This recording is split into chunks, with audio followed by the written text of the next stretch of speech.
Okay, let's talk about intention. And you can get your index cards out. This is what we call a psychic trick. You don't know you did a reading already?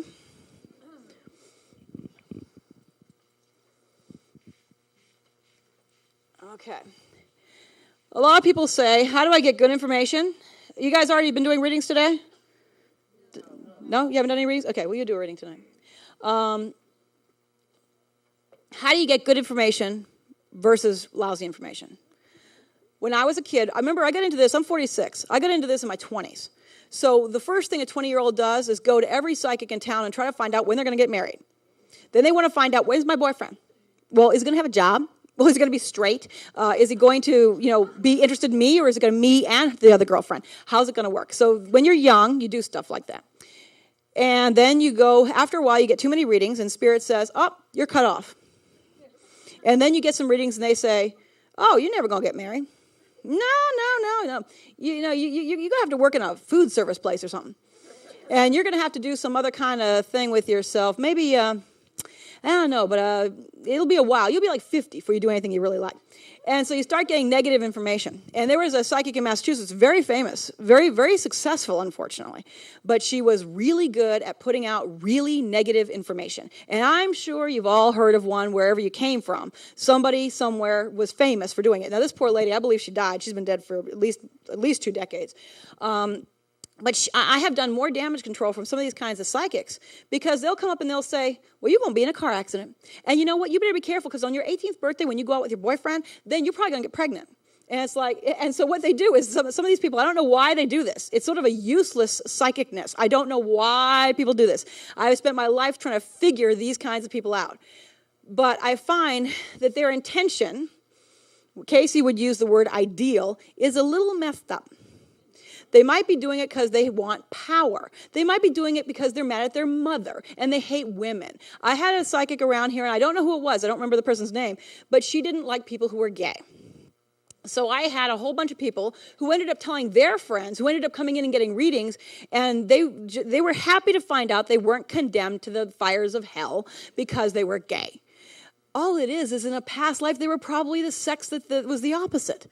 Duh. I mean, it's so obvious. So it's, come on, it's obvious to all of us in this room. So it's one of those things where, hello, figure it out. So the intention and the ideal have a lot to do with getting good information. So if your intentions to get information from God, which I suggest you do, God, pretty good. Can't go wrong with the whole God thing. Jesus, God, works for me. If you get it from God, it's going to be the best information you can possibly get. So if you just say, okay, God, that's it. My intention is get the information. Please give me information. Thank you, God, for the information. Thank you for helping me help this person in front of me. Whatever it is that you're saying, you're probably going to do all right, because your intention is to do that. There are people, and I have met many of them, with natural intentions to help other people. I've met many compassionate, loving people who I'll see in my office or be in front of me somewhere, and they are naturally compassionate, loving people, and they genuinely don't want to see people suffer. They genuinely want to help anybody that they find. They're the kind of person that would help anybody, anywhere. Those are the kind that have a natural intention. I call it sort of an inner intention. It's sort of built into their soul consciousness, that their intention and their ideal is really, I want to help people. Those are the people who probably should do this for a living. Those are the people who should probably become counselors or, do some sort of life coaching or psychic work and that kind of thing. If you want to do it as a job, that's a good intention. I would love it if we had more doctors and lawyers with that kind of intention. I've just had a doctor's appointment last week, and I will say it didn't go well. He didn't have a lot of empathy, okay? He wasn't an empathic fellow. I won't be going back, actually, because he didn't really care. He didn't even look at me. He was just writing in the book, writing the chart, throwing prescriptions at me, giving me samples, and just looking down. He didn't even look up. So he was busy, but Empathy, we want people in our physicians to have empathy, but they don't have it. So the intention and ideal has a lot to do with the kind of information you get and the purity of the information. I will say, if you go through a period of your life where you get addicted to getting readings, like I did in my early 20s, my mid-20s, then you probably will start getting lousy information because Spirit will probably say, knock it off. You're getting a little codependent here with the whole psychic thing. And then you'll have to go through a period like I did of like 15 or 20 years without getting a reading, which is okay. And then they say, okay, start getting information for yourself. I started getting information for myself, and they let me get a couple of more readings. So it does work out okay. All right. We got your index card out. My intention for that index card, and I did bring my book of symbolism here, was to have you remember an experience that affected you profoundly or affected your life in a positive way. Something that defined or affected you. And my intention with that question was this: where have you succeeded in your past life history? When I wrote this out a couple days ago, I was saying, where have you succeeded, in your past life history? And then because I used the word succeed, I had to say you had to come up with a positive memory, not a trauma. Or if it was traumatic, it had to end well. So the idea here is, where have you succeeded in your past life history? Now, I'm sure you're all puzzled and you have no idea what that means. So does anybody want to offer an example? And I will repeat it because I'll have to get it on tape. But does anybody want to offer an example of what? We'll see if we can work through one. Kathy Baker, since I know you and I saw your hand go up fast. Oh, okay. Mine was when I went to Boston, and I went to a program with Kevin Ryerson and Charles Thomas Casey, and that was when I was introduced to the ARE, which led me to a conference at the ARE, which led me to meet my husband, which led me to where I am today. Okay, so your past life history, where have you succeeded? I'd say part of that would be following your intuition, wouldn't it? That would imply, because you're talking about all ARE stuff, it would imply that in past lifetimes you've succeeded in spiritual endeavor. Because ARE's entire purpose is about enlightening, research and enlightenment. So because it rewarded you through, spiritual experience, personal experience, everything else, it feels to me that somewhere, the question was, where have you succeeded in a past life? Because we're going to talk a lot tomorrow about know thyself. The more you know your soul history, your talents, your karmic lessons, your issues, the more you know yourself, good and bad for the whole thing, the more likely you are to find out what you're here to do. The best way for me to find out what you're here for is to look into the past and see what you left undone or what you intended when you were born. So a lot of times, in Kathy's case, having been a person who went to Boston, which of course is a lovely city, and she had a spiritual experience with a psychic. I actually think, because you saw Kevin Ryerson and he was a channel, I bet you $20 you were involved with channeling or some sort of psychic work in a past life. Because Kevin was here and he did his little thing last night. So, the fact that you went and saw Kevin Ryerson and he happened to be here yesterday and that was what you happened to be remembering, I bet you $20 you've done psychic work. You just are too involved with your job now to come on over to this side of the fence and start working. But I have a feeling we might need to put you to work. Do you relate to the idea of using intuition a lot? Yeah. I would like to be able to use it more in my job. Or not would like to. I guess and in life and in your job, yeah. Mm-hmm. I would say, I would, just because I also know you, so it's easier, but I suspect that you've done psychic work before or have worked at a temple someplace, either in Egypt or Delphi or someplace else where you were actually trained. Because Kevin's work, the oracles at Delphi were sort of, in an altered state, and Kevin was totally out of it. So, so you probably have done both the unconscious work and the conscious work. So chances are, because it's been unconscious, you're trying to make it conscious in this lifetime. So you're probably trying to make it conscious. That's the other thing. Casey's work, I think one of his frustrations, and it was some of his karmic stuff, was that he was not going to be able to remember his readings. And so he had to go to sleep, and it's because he had used it for betting. He'd gotten a little off track and, gotten into the horses a bit and bet on it psychically and, played with the psychic thing and found out the loose ladies and figured out which ones they could play with. So he had used his psychicness in sort of earthy way in a past life. And so because he had done that, they made him be unconscious with his work this time. So he had to get up and then read what was in front of him. And yeah, like I said, most of us don't remember every word, but we could have access to some words. So I suspect that your part of your, where you succeeded was intuition and spiritual obedience in a past lifetime. And chances are you'll be able to make it more conscious in this lifetime. Okay, in the back, yep. She proposed to her husband.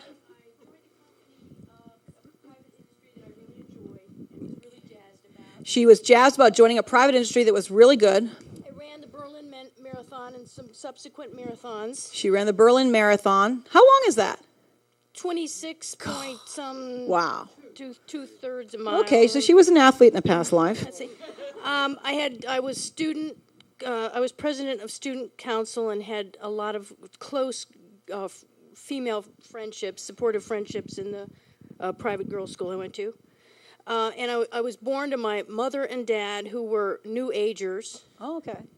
And I also put down that my brothers were Chris and Bruce, who are just tremendously dedicated brothers that I sincerely love, and so that's that. You have a lot of gratitude, don't you? Yes, I do. You know, you really are like a person with a lot of gratitude. Part of what's, because it's nice. You ask some people to write something down and they can't think of a thing.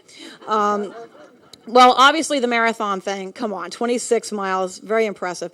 So obviously you were an athlete before. You proposed to your husband, so apparently, in my opinion, you've bucked social mores before and done it your way versus waiting for society to tell you to wait and be polite and be a girl, and wait for the guy to come around.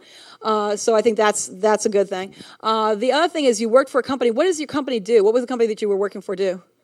It was an information, a lot of communication. Communication company, okay. Communication, IT, telephony, voice and data, and now I'm a colonel in the Army. Now you're a colonel in the Army? Well, you're into the whole achievement thing, aren't you? You're not wasting this life, are you? You're going to get it all in. Okay, see, and this is the thing with the Piscean age. Actually, you're a great example of the Piscean age person who is like fulfilling a lot of their old history, because chances are, if you're a colonel in the Army, she was in the military someplace else. She ran a marathon. She was an athlete someplace else. Chances are you've had some male lifetimes because they didn't let the girls in the military.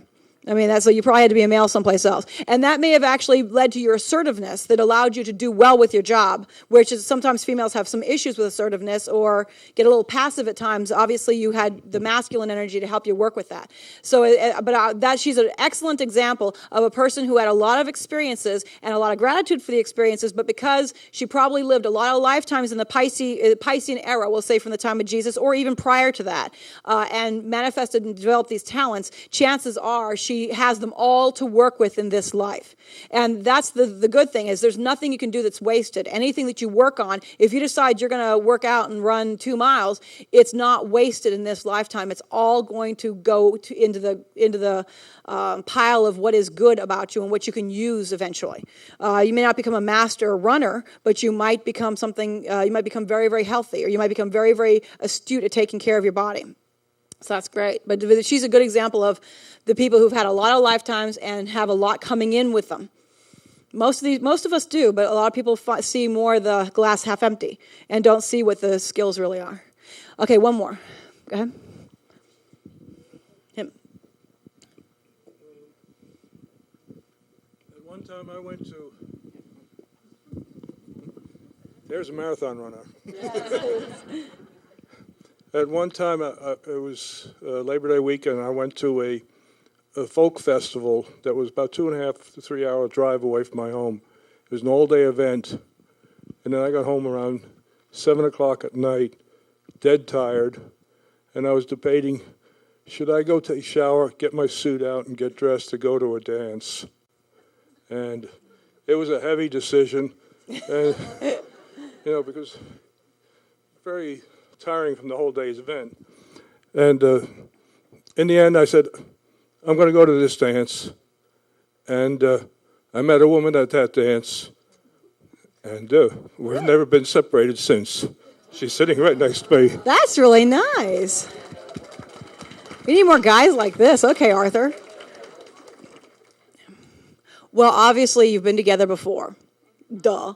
I mean, obviously you have to, because by the time you get to this point in the 21st century, everybody's been here. Everybody's been with somebody somewhere. I mean, come on. Usually, I don't see a marriage that hasn't had at least several backups, marriages, whether they like it or not. But I mean, it's all been there. So obviously, part of it has been you went out and you found each other again. And chances are, I will say, some relationships are for learning, and you learn things. I'm sure you've all had those. And some relationships are for a partnership where you actually are comforted and probably your life is enhanced because of that person, and they encourage you to do more and fulfill your life purpose. That's what this obviously is. So obviously where you have succeeded in a past life is your romantic relationships and probably following your inner intuition and doing it anyway. So some part of your intuition, because obviously your body didn't want to go out, but your spirit led you out. So I think that you've also, when you're obedient to spirit and you do follow what spirit wants, they usually reward you. There is something good that goes on with that. So the fact that he was dead tired and went out anyway, that's a good thing. So, and plus relationships. And he may have had other karmic lessons in other areas, but not with that relationship. They would be partners and they'd be equals, and they'd be, we'd say, a loving relationship where you have a partner who supports you and lets you be the best you can be. And that's a good thing. And sometimes people have to wait until they're, 70 to meet somebody like that. It takes a long time in some cases. Okay. All right, so do you guys get how that worked? You didn't know you were doing a reading. My intention was we're going to see where you succeeded, and then you dissect it and see where you succeeded in a past life.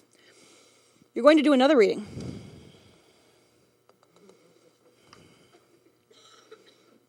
And we're going to use a staircase because I like staircases. Have you guys used staircases? I know that Maureen went to the Monroe Institute. I was reading some of her book, and I know that she does different levels of consciousness. So did you guys do any exercises with levels of consciousness today? So this won't freak you out, right? Yeah. Well, I didn't give myself enough steps. Okay. 1, 2, 3, 4, 5, 6, 7. What I've learned is that consciousness is an octave. 1, 2, 3, 4, 5, 6, 7, 8 is the same as 1. It's sort of the next octave up. The consciousness that we're in today, as human beings, we're moving from Piscean consciousness, which is me, me, me, me, me, me, me, me, me, me, me, me, me, to we. How are you doing? Other countries, internet, what's going on with other people. In the octave, Earth is 1, and we'll go over this more in detail tomorrow. Earth is 1, the second level, the third level, fourth level, fifth level, sixth level. 7 is your spiritual consciousness, your soul consciousness. 8 is the higher version of 1. So 1 is Earth, me, me, me, me, me, me, me. Let's kill each other. Let me get ahead. Get out of my way. I want to be rich. I want to be famous. I want to be important. To 8, which is, how can I help the world be a better place? That's what 8 is. That's what the 21st century is going to be about. So if you're up for that, keep working on yourself, and we'll all get there, I think. So, and like I said, we'll go into more detail about how these flesh out tomorrow. But 7 is usually where I have always stopped in exercises, because if you go higher, you can't talk. That's one of the problems. 7 still relates to the soul consciousness of this earth. When we go to 14, you'll be so out there, you'll be so happy, but you won't be able to do anything with it. You're like verbal stuff, thinking about stuff, lunch, forget it. You can't do anything with it. You're too out there. If you go up even higher to the next level, you're just so floaty, it's just done. So that's why I stop at 7, because you have to still be able to use your brain. You still have to be able to think. You still have to be able to write down what you get. So I'm assuming that pretty much everybody in this room has a personal question they might want to have answered. Somewhere in your lives, something you could ask. If you don't have anything serious going on, which would be nice, then you can say, what kind of message would God like to give me today? Or what would Spirit have me know? Or if you are, say you have had a relationship on your mind, but there's no problems in it, but you would just like some information about the relationship, like, I really have gotten friendly with my sister again. Please, Lord, let me know maybe past lives, or what are we healed, or, you can explore that experience. It doesn't have to be a negative thing. When I say, do you have a question, sometimes it implies, do you have a problem? And if you do have an issue that's kind of irritating you, or you're thinking about it, then I would say this would be a good time to ask it. All right. Nope, you're going to do a reading. Are you guys up for this? All right. I'm going to set the intention for the reading. I am going to take you through the reading. I will talk 1 second more about a technique that I have learned from my teacher in the 80s called psychometry. It's what I use. It's what everybody who does readings from the beginning of time appears to use. It's called psychometry. It's holding on to a person's jewelry, car keys, watch. I wouldn't say their name badge because those technically belong to ARE. Most of you guys have nice jewelry on. Watches, cell phones, if they're off. Cell phones, when you're reading them and they go off, are irritating. Okay? So if you do have a cell phone and you're one of those people that has to have it on all the time, then you can take it off, but just switch it off and then give it to the person. You're going to do a reading for somebody else. Yeah. Well, I thought we'd move it up till tonight because we got time. And I know you guys are going, please, God, not tonight. What I'm going to do is I'm going to have you, do you guys have any paper left over? On a blank piece of paper, write down a question that you would like an answer to. And it can be open-ended. It can be a real issue. I wouldn't make it a 2-hour question. If it's about, everything in your life, no, you're going to freak out that person. Their brain will explode and they won't want to work with you anymore. So narrow it down to one thing. Sometimes it's good to leave the question open-ended too. What is the energy surrounding? That's one of the tricks for questions. If you don't know how to ask it, what is the energy surrounding my publishing a book next fall? What is the energy surrounding my career? What is the energy around my life today, tomorrow?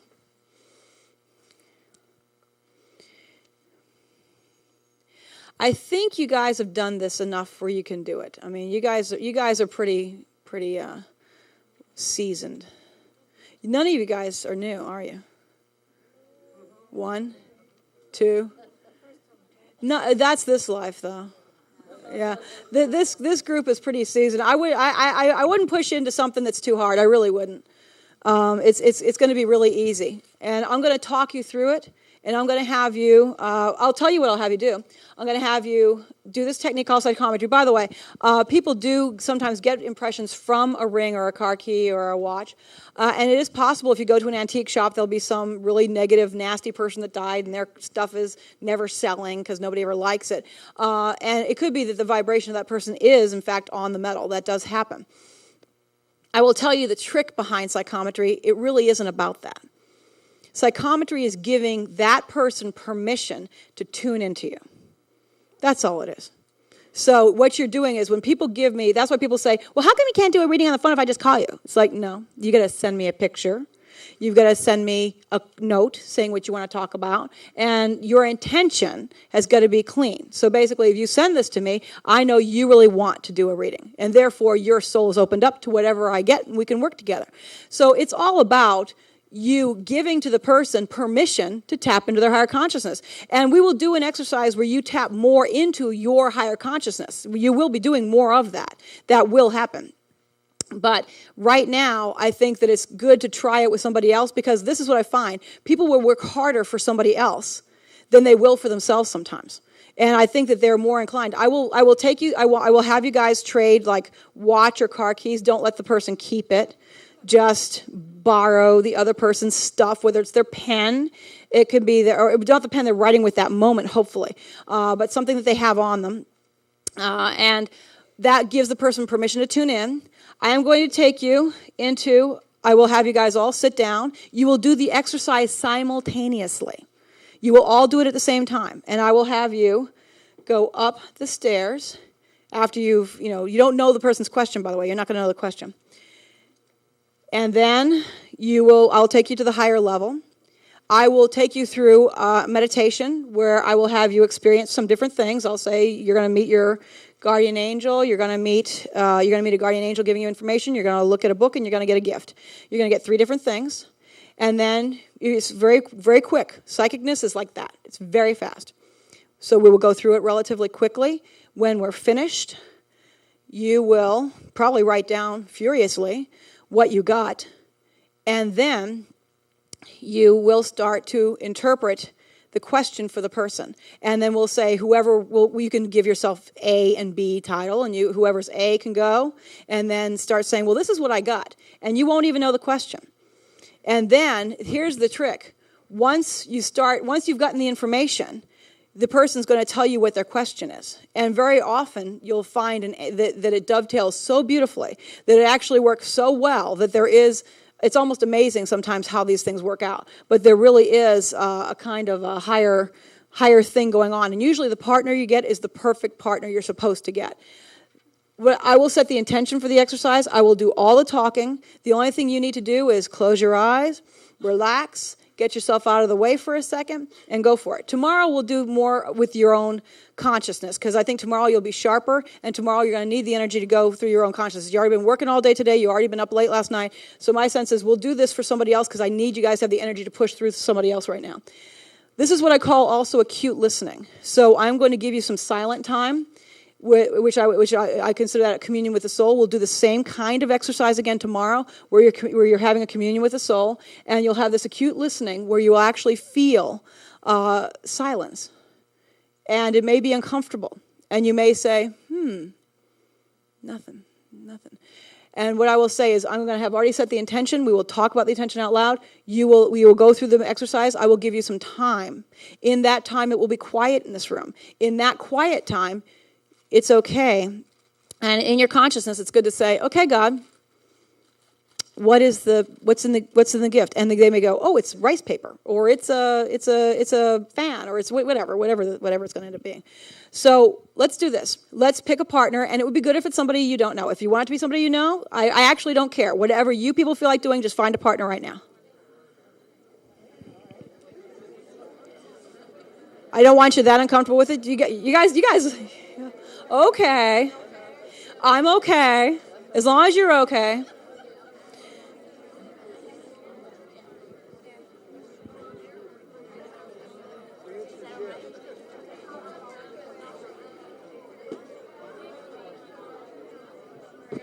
As soon as you get your partner, introduce yourself, and then you can give them, you guys know each other, don't you?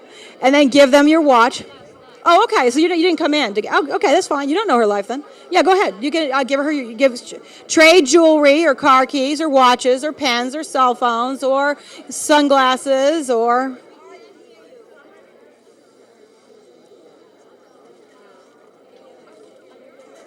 What? I'm just having you guys introduce yourself to the person who's your partner. Okay, purple with maroon. Anybody else need a partner? You can trade. Start feeling it. Play with it. Don't drop it. Don't lose it. Anybody else need a partner? Lady in the white hair. Okay, man in the blue shirt. There's a lady over here. Sorry. You need a partner? There's a man over here. Do you mind going to... Anybody else not have a partner? No, don't tell the questions yet. No. That makes it too hard. Anybody else need a partner? We have, okay, lady in pink with the man in the blue. Oh, that's so cute. Oh, yeah, that's right, the baby thing. Okay. Yeah, there's a man in the blue over here. Sorry, you have to go all the way across the room. Anybody else? Huh? Does anybody else not have a partner? Man in the blue shirt with man in the blue shirt. This is simple, guys. This isn't that hard. Lady in the pink? What happened to Lady in the pink? Oh, there she is, with man in the blue, with his hand up. Sorry, I would use names, but I can't read with, no, man in the blue is going with man in the blue.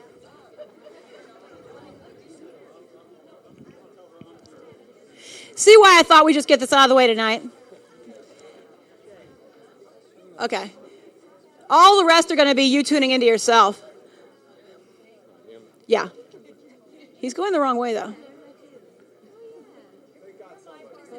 Okay, now you're, okay, so lady in the blue with man in the blue. Okay.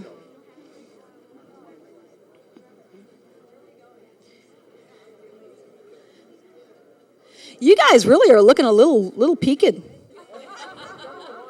It's been a long day, hasn't it? Yeah. Well, that's why I changed it, because I thought we're not going to get the energy. You guys aren't going to. You weren't going to get anything for yourselves tonight. You're too tired. You don't care. You don't care enough to get anything for yourselves. Okay. Yeah. Tomorrow will be all for you. No partners. We'll just do this for you tomorrow. Okay? That'll be fun. All right. Okay, trade jewelry with your partner, and you may introduce yourself. Hi, I'm Susie, I'm Joe, I'm Jack, whatever. It's nice to just be social about it.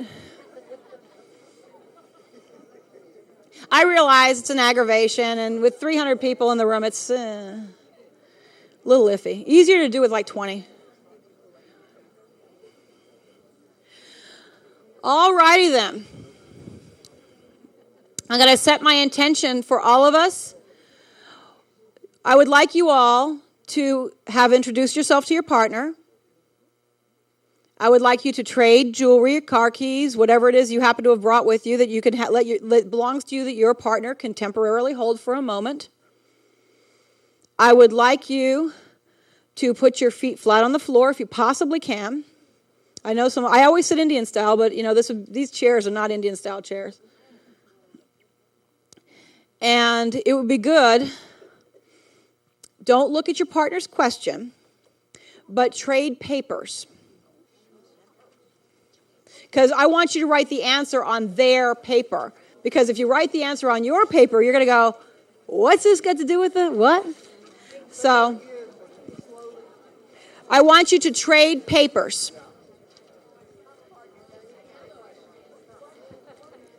I asked you a couple minutes ago to write out a question on a piece of paper. It can be any kind of question. Yeah. A question about yourself. It could be, if you don't have a question, then write out, what would God like me to know?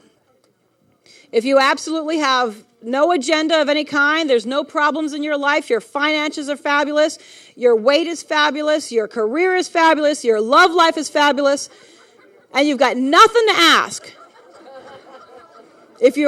I can't imagine there's too many of those, but if there's one of you in here with that life experience, then just ask what God would have you do, because you might just about be done. So, what does God want you to know? I mean, I could ask somebody about 10,000 questions right about now. All right. I would like you to trade papers as well as having traded psychometry objects. I would like us now to do the meditation. It will be relatively brief. I'm going to set our intention. Our intention is going to be for you to tap into the God consciousness and the soul consciousness of the human being that you are working with right now, and you are going to get information that helps them answer the question on the paper. It should be positive and fulfilling in the end for them to have read the answer to this question. So the intention is you're going to get information from a higher consciousness, from a God consciousness, to help your partner. In your mind's eye, I want you to close your eyes, and we will do the exercise simultaneously. All of us will get the answers together. In your mind's eye, I want you to see a staircase in front of you. It's going to have 7 steps, and you're going to ascend the staircase one step at a time. Every step going north is going to move you into a higher state of consciousness. Going up the steps now, 1, 2, 3, 4, 5, 6, 7. You are now on a landing, which is the soul level of consciousness. You see directly in front of you a door. You're going to come up to the door. You're going to take a look at the door, see what it looks like. And you're going to open the door and pass through it.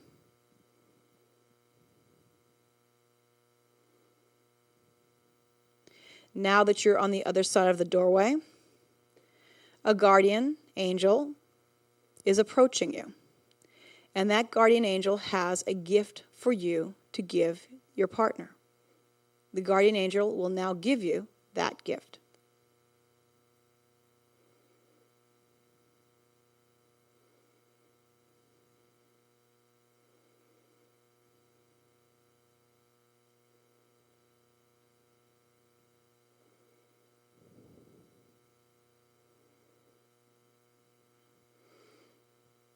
To your left is a large book. Large, old book. It's open to a page already.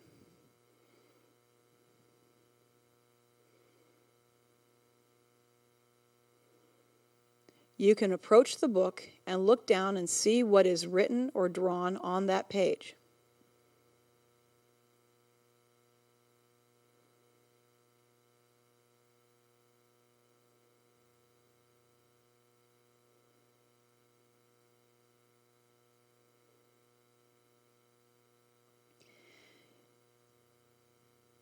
You now may ask the guardian angel any question and ask them what information are you meant to pass to your partner. And the guardian angel will speak and tell you what you need to know. You may also get the information intuitively. You may just have a concept or an idea.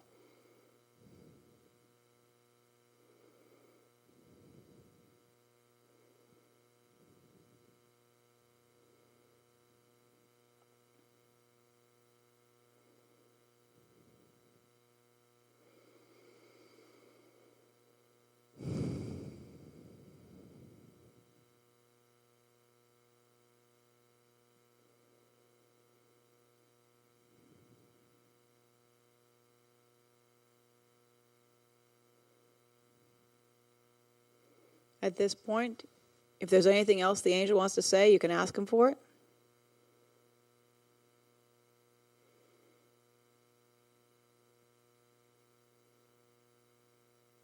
Thank the angel. Take the gift.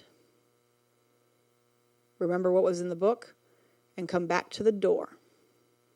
Open the door and close the door after you pass through it. Close it tightly behind you.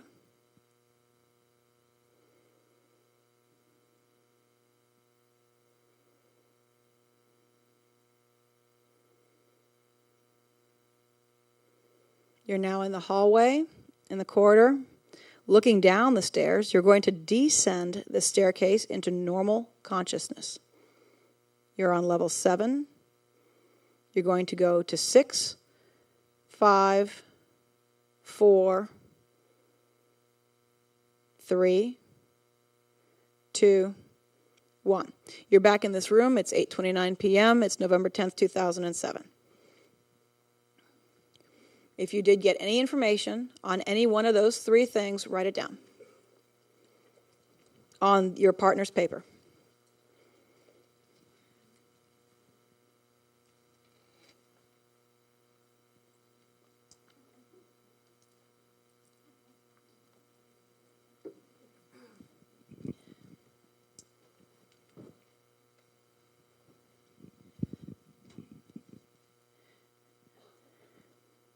Now, as you write it down, I will talk and say that is psychic stuff part 1. The beginning of psychicness is silence. And it's just being in communion with the imagination, with the language of the soul. Some of you may have seen the angel. Some of you may have felt the angel. Some of you may have known that there was an angel there but didn't see or feel or hear it. but you may have sensed a presence and got information through other means.